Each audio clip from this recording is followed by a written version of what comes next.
Good morning, and thank you for joining us today in our studies of 1 Samuel. Today we are in 1 Samuel chapter 12. And as we come into this particular chapter, Samuel is going to give his speech as Saul is going to take the throne. And yet it's not going to be a speech about how great Saul is. It's actually going to be a speech about what the people have done by calling for a king. Samuel's going to begin this particular speech by asking the people what it is that he's done and who he has cheated or who he has mistreated. And they affirm that nobody has been mistreated or nobody has been cheated by Samuel. If you'll recall back to chapter 8, it's going to be Samuel's sons that are in some ways going to be the impetus for this request. And yet, this isn't the first time that these people have asked for a king. And so let's look at some lessons that we can see from the remainder of Samuel's speech here in 1 Samuel chapter 12. Where I want us to begin today is in verse 6, and we're not going to take the time to read all of these central passages from verse 6 down through about verse 14.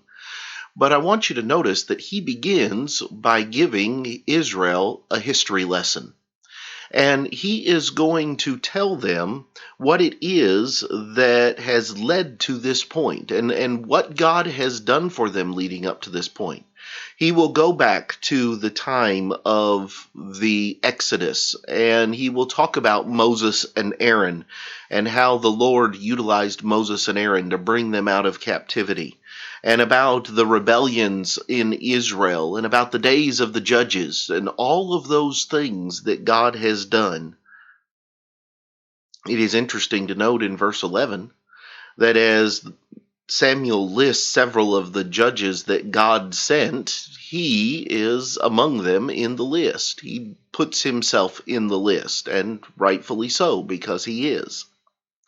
But Samuel is going to tell these people that God has always taken care of them, and God has always watched over them. But he concludes in verse 12 by saying, "And when you saw that Nahash, king of the Ammonites, came against you, you said to me, 'No, but a king shall reign over us,' when the Lord your God was your king." And that's really the point. You know, the previous chapter, in chapter 11, is when Nahash comes against Jabesh, Gilead. And when Nahash comes against them, you would think they would just turn to God and let God take care of it. But they said, "No, a king shall reign over us." They didn't want God to be their leader anymore. They wanted a king. And so they are going to receive a king. And yet it's not going to be without recognition of who has been the one to help them in all the times leading up until now. The second thing that I want us to notice is found down in verses 16 through 18. Because there Samuel talks about the evidence that what he is saying is true, and the means of being able to tell that what he has said is the truth. In verse 18, he's going to call on thunder and rain that day. And sure enough, it's immediately going to take place. And it causes all of the people to fear the Lord and Samuel, and the people will call for Samuel to pray for them. For they say, "We have added to all our sins the evil of asking a king for ourselves." They realize that what they've done is wrong. It's just, at this point, too late to just go back and change it in their minds. But they do ask Samuel to pray for them. This idea of thunder and rain is meant to be a visual image that is going to remind the people that what Samuel told them is true. And Samuel is going to be identified once again as a true prophet of God, because when he asks for this sign to come, it comes immediately. And so we have here Samuel being able to tell the people what it is they need to do. and what the problem is, and have them respond because he has the evidence to back it up. Anybody can say anything, but it requires the evidence to prove that what you're saying is the truth.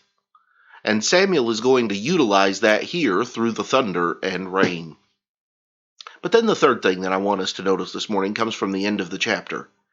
In verse 23, Samuel makes this statement: "Moreover, as for me, far be it from me that I should sin against the Lord in ceasing to pray for you, but I will teach you the good and right way." Israel has made some bad decisions. Israel has chosen to take a path that is not going to be in their best interests. And yet Samuel says, "Far be it from me that I should sin against the Lord in ceasing to pray for you." Just because they have done this doesn't mean that Samuel is no longer going to pray for them. Doesn't mean that Samuel is no longer going to be interested in what happens to them, or that he is going to turn his back on them. There's New Testament examples of this particular mindset as well, when Paul would write to Timothy in 1 Timothy 2:1-2 about the necessity of praying for all men, for kings, and for those that are in authority.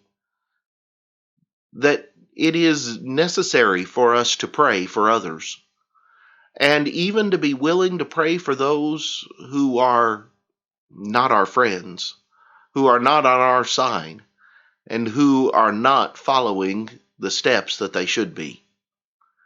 Samuel says, "I would not sin against the Lord in ceasing to pray for you, in not caring about you anymore.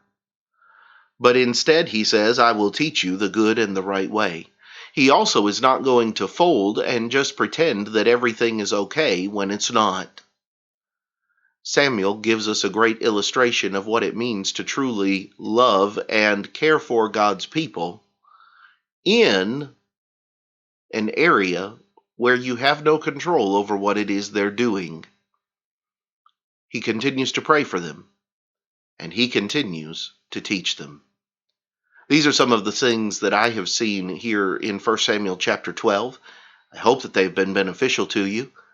Next time we will come back and we will begin examining 1 Samuel chapter 13. But until then, have a great day.